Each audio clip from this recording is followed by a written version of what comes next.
ओम शांति। आज बाप दादा दृष्टि से सृष्टि को किस तरह से परिवर्तन करना है वह बहुत ही अच्छी तरह से उसकी समझानी दी है। तो इसके लिए बाबा ने कहा है कि जैसे स्थूल नयन में कुछ खराबी होती है तो एक समय में दो चीज़ें दिखाई पड़ती है ना, तो ऐसे ही बाबा ने कहा कि आत्मिक दृष्टि पूरी तरह से पक्की नहीं बनी होगी तो यहाँ भी दो चीज़ें दिखाई देगी। एक तो कभी देही और कभी देह। तो जैसे नयन ठीक हो जाने से एक ही चीज़ स्पष्ट देखने में आएगी ना, तो बाबा ने कहा कि यहाँ भी जब दृष्टि बदल जाएगी तो जो यथार्थ रूप है वह दिखाई देगा। तो बाबा ने कहा कि यथार्थ है ही देही न कि देह। तो बाबा ने कहा कि इससे क्या होगा कि जब दृष्टि ही बदल गई तो कब धोखा नहीं देगी। तो बाबा ने कहा कि साक्षात्कार दृष्टि से ही करेंगे और एक एक की दृष्टि में अपने यथार्थ रूप और यथार्थ घर तथा यथार्थ राजधानी देखेंगे। तो बाबा ने कहा कि इतनी दृष्टि में पावर है अगर यथार्थ दृष्टि है तो आज बाबा ने दृष्टि को कैसे और कहाँ तक परिवर्तन करना है वह आज बताया है। तो आज 6 अगस्त 70 की अव्यक्तवाणी सुनते हैं। आज की वाणी का सार है दृष्टि से सृष्टि की रचना। सभी अव्यक्त स्थिति में रहते व्यक्त में कार्य कर रहे हो। जैसे बाप अव्यक्त होते व्यक्त में प्रवेश हो कार्य करते हैं वैसे बाप समान बने हो। बाप समान बनेंगे तब ही औरों को भी बाप समान बना सकेंगे। अपने आप से पूछो कि दृष्टि बाप समान बनी है, वाणी और संकल्प बाप समान बने हैं। बाप को क्या स्मृति में रहता है जानते हो? तो बाबा कहते हैं कि बाप की स्मृति में सदैव क्या रहता है और आपकी स्मृति में सदैव क्या रहता है, क्या अंतर है? तो बाबा देखो पूछते हैं कि समान स्मृति होती है, कोई स्मृति रहती है कि कोई भी नहीं रहती है? स्मृति रहती है या स्मृति से भी परे हो? कोई बात में बाप के समान आपकी स्मृति रहती है? हाँ, आज बाप दादा यह बार बार पूछ रहे हैं। तो किसी ने कहा कि नहीं। तो देखो बाबा क्या कहते हैं, अंत तक स्मृति में समानता आ जाएगी। तो किसी ने जवाब दिया कि नंबरवार। तो देखो बाबा क्या कहते हैं, फर्स्ट बच्चे और बाप में फर्क रहेगा, बाप दादा में फर्क रहेगा, समानता आ जाएगी। जैसे बाप बेहद का बाप है वैसे दादा भी बेहद का बाप है। बाप दादा के समीप समानता होनी चाहिए। जितनी जितनी समीपता उतनी समानता। देखो बाबा क्या कहते हैं कि जितनी बाप दादा के साथ समीपता होगी तो उतनी ही समानता आती जाएगी। अंत में अब बच्चे भी अपनी रचना के रचयिता बनकर प्रैक्टिकल में अनुभव करेंगे। जैसे बाप को रचना को देख रचयिता के स्वरूप की स्मृति स्वतः रहती है, ऐसी स्टेज नंबरवार बच्चों की भी आनी है। दृष्टि से सृष्टि रचने आती है। आपकी रचना कैसी है? हाँ, तो बाबा पूछते हैं कि कुख की है व नैनों की? दृष्टि से रचना रचेंगे। यह जो कहावत है कि दृष्टि से सृष्टि बनेगी, ऐसा दृष्टि जिससे सृष्टि बदल जाए। तो देखो बाबा पूछ रहे हैं कि ऐसी दृष्टि में दिव्यता अनुभव करते हो। दृष्टि धोखा भी देती और दृष्टि पतितों को पावन भी करती है। दृष्टि बदलने से सृष्टि बदल ही जाती है। तो दृष्टि कहाँ तक बदली है? दृष्टि क्या बदलनी होती है यह मालूम है? तो देखो बाप दादा क्या कहते हैं कि आत्मिक दृष्टि बनानी है। आत्मिक दृष्टि, दिव्य दृष्टि और अलौकिक दृष्टि बनी है। जहाँ देखते, किसी को देखते वह आत्मिक स्वरूप ही दिखाई दे, ऐसी दृष्टि बदली है। तो देखो अभी बाप दादा उसके ऊपर विस्तार से समझाने देते हैं।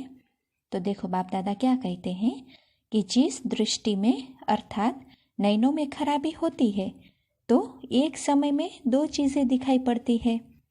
ऐसे ही संपूर्ण दृष्टि नहीं बदली है तो यहाँ भी दो चीज़ें दिखाई पड़ती है। तो देखो कौन सी बाबा बताते हैं कि देही और देह, कभी वह ऐसे होता है ना। कभी देह को देखते हैं, कभी देही को। जब नयन ठीक होते हैं तो जो चीज़ जैसी होती है वैसी ही यथार्थ रूप में दिखाई पड़ता है। ऐसे ही यह दृष्टि भी जब बदल जाती है तो जो यथार्थ रूप है वह दिखाई पड़ता है। यथार्थ रूप है ही देही, न कि देह। जो यथार्थ रूप है वह दिखाई दे, इससे समझो कि दृष्टि ठीक है। दृष्टि के ऊपर बहुत ध्यान रखना है। दृष्टि बदल गई तो कब धोखा नहीं देगी। साक्षात्कार दृष्टि से ही करेंगे और एक एक की दृष्टि में अपने यथार्थ रूप और यथार्थ घर तथा यथार्थ राजधानी देखेंगे। तो देखो बाप दादा क्या कहते हैं कि इतनी दृष्टि में पावर है। अगर यथार्थ दृष्टि है तो सदैव अपने को चेक करो कि अभी कोई भी सामने आए तो मेरी दृष्टि द्वारा क्या साक्षात्कार करेंगे। जो आपकी वृत्ति में होगा वैसा अन्य आपकी दृष्टि से देखेंगे। अगर वृत्ति देह अभिमान की है, चंचल है, तो आपकी दृष्टि से साक्षात्कार भी ऐसा ही होगा। औरों की भी दृष्टि वृत्ति चंचल होगी, यथार्थ साक्षात्कार कर नहीं सकेंगे। यह समझते हो? इन्हों की ट्रेनिंग है ना। इस ग्रुप के लिए मुख्य विषय है अपनी वृत्ति के सुधार से अपनी दृष्टि को दिव्य बनाना। कहाँ तक बनी है? नहीं बनी तो क्यों नहीं बनी है, इस पर इन्हों को स्पष्ट समझाना। सृष्टि न बदलने का कारण है दृष्टि का न बदलना। दृष्टि न बदलने का कारण है वृत्ति का न बदलना। दृष्टि बदल जाए तो सृष्टि भी बदल जाए। आजकल सभी बच्चों के प्रति विशेष इशारा बाप दादा का यही है कि अपनी दृष्टि को बदलो। साक्षात्कार मूर्त बनो। देखने वाले ऐसे अनुभव करें कि यह नैन नहीं लेकिन यह एक जादू की डिब्बियाँ है। जैसे जादू की डिब्बी में भिन्न भिन्न नज़ारे देखते हैं ना, वैसे आपके नयनों में दिव्य रंगत देखें। नयन साक्षात्कार के साधन बन जाए। यह ग्रुप मालूम है कौन सा ग्रुप है? इसमें विशेषता क्या है? सारे विश्व के अंदर विशेष आत्माएं हो, ऐसे तो नहीं समझते हो ना कि हम साधारण हैं। ऐसे कभी नहीं समझना। सारे विश्व के अंदर विशेष आत्माएं कौन है? तो देखो बाबा कहते हैं कि अगर आप विशेष आत्माएं न होती तो बाप ने आपको क्यों अपना बनाया। देखो बाबा कितनी बड़ी बात कहते हैं। हाँ, यह हम बहुत ही गहराई से फील करेंगे। देखो फिर से रिपीट करते हैं कि बाप दादा क्या कहते हैं कि अगर आप विशेष आत्माएं न होती तो बाप ने अपना क्यों बनाया। भगवान ने स्वयं हमको अपना बनाया है। तो देखो बाप दादा कहते हैं अपने को विशेष आत्मा समझने से विशेषता आएगी। अगर साधारण समझेंगी तो कर्तव्य भी साधारण करेंगी। एक एक आत्मा अपने को विशेष समझ, औरों में भी विशेषता लानी है। तुम विशेष आत्माएं हो।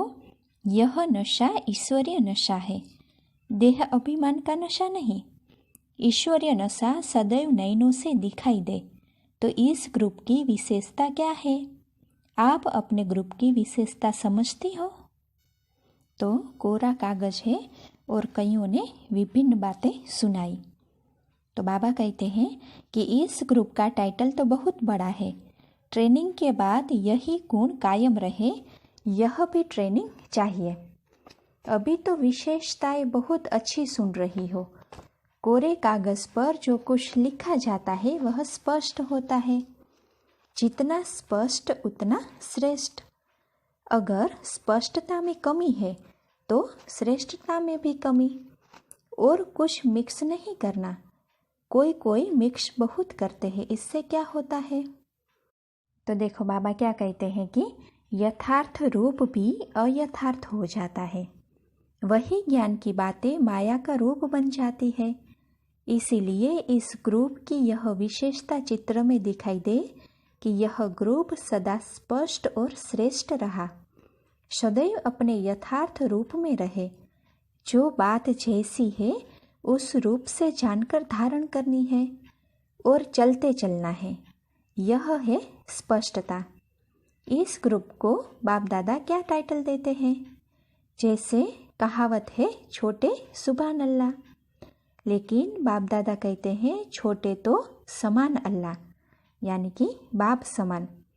सभी बातों में कदम कदम में समानता रखो। लेकिन समानता कैसे आएगी?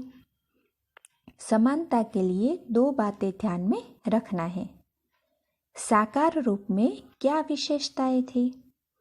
तो देखो बाप दादा क्या कहते हैं कि एक तो सदैव अपने को आधार मूर्त समझो, सारे विश्व के आधार मूर्त। तो देखो बाबा कहते हैं कि इससे क्या होगा कि जो भी कर्म करेंगे जिम्मेवारी से करेंगे, अलबेलापन नहीं रहेगा। जैसे बाप दादा सर्व के आधार मूर्त है, वैसे हर एक बच्चा विश्व के आधार मूर्त है। जो कर्म आप करेंगे वह सभी करेंगे। संगम पर जो रस्म चलती है भक्ति मार्ग में बदलकर चलती है। तो देखो बाप दादा क्या कहते हैं कि सारे विश्व के आप आधार मूर्त हो। हर एक को अपने को आधार मूर्त समझना है और उद्धार मूर्त बनना है। तो देखो बाबा क्या कहते हैं कि जितना अपना उद्धार करेंगे उतना औरों का भी उद्धार कर सकेंगे। जितना औरों का उद्धार करेंगे उतना अपना भी उद्धार करेंगे। अपना उद्धार नहीं करेंगे तो औरों का कैसे करेंगे? औरों का उद्धार तब करेंगे जब उद्धार मूर्त बनेंगे। छोटे होते भी कर्तव्य बाप के समान करना है। यह याद रखने से समानता आएगी। फिर जो इस ग्रुप का टाइटल दिया छोटा बाप समान, वह प्रत्यक्ष दिखाई पड़ेगा। यह भूलना नहीं। अच्छा, अब क्या करना है? तो किसी ने कहा कि टीका लगाना है। तो बाबा कहते हैं यह टीका भी साधारण टीका नहीं है। टीका किस लिए लगाते हैं मालूम है? तो देखो बाप दादा क्या कहते हैं कि टीका सौभाग्य की निशानी है। जो बातें सुनी उन बातों में टिकने की निशानी टीका है। टीका भी मस्तक में टिक जाता है। तो बाबा कहते हैं कि तो बुद्धि में यह बातें टिक जाए, इसीलिए यह टीका दिया जाता है। और किस लिए? तो कईयों ने अपना विचार सुनाया। तो बाबा कहते हैं कि बाप दादा जो सुनाएंगे वह और है। तो देखो बाबा क्या कहते हैं कि यह टीका यानी कि इंजेक्शन सदा माया के रोगों से निवृत्त रहने का टीका है। सदा तंदुरुस्त रहने का भी टीका है। एक टीका जो आप सभी ने सुनाया और यह भी टीका है। दोनों टीका लगाने हैं। एक है शक्तिशाली बनने का और दूसरा है सदा सुहाग और भाग्य में स्थित रहने का। दोनों टीका बाप दादा लगाते हैं। निशानी एक, राज दो। निशानी तो स्थूल होती है लेकिन राज दो है, इसीलिए ऐसे तिलक नहीं लगाना। तिलक लगाना अर्थात सदा काल के लिए प्रतिज्ञा करना। यह टीका एक प्रतिज्ञा की निशानी है। सदैव हर बात में पास विद ऑनर बनेंगे। इस प्रतिज्ञा का यह तिलक है। इतनी हिम्मत है? पास नहीं, बल्कि pass with honour. Pass with honour और पास में क्या फ़र्क है? देखो बाबा क्या कहते हैं कि पास विथ ऑनर और सिर्फ जो पास होते हैं तो उसमें क्या फ़र्क है। तो देखो बाप दादा क्या बताते हैं कि पास विथ ऑनर अर्थात मन में भी संकल्पों से सजा न खाए। बाबा कहते हैं कि पास विथ ऑनर अर्थात मन में भी संकल्पों से भी उसे सजा नहीं खानी पड़ेगी। धर्मराज की सजाओं की तो बात पीछे है, परंतु अपने संकल्पों की भी उलझन अथवा सजाओं से परे। इसको कहते हैं पास विथ ऑनर। अपनी गलती से स्वयं को सजा देते हैं, उलझते हैं, पुकारते हैं, मूंझते हैं, इससे भी परे।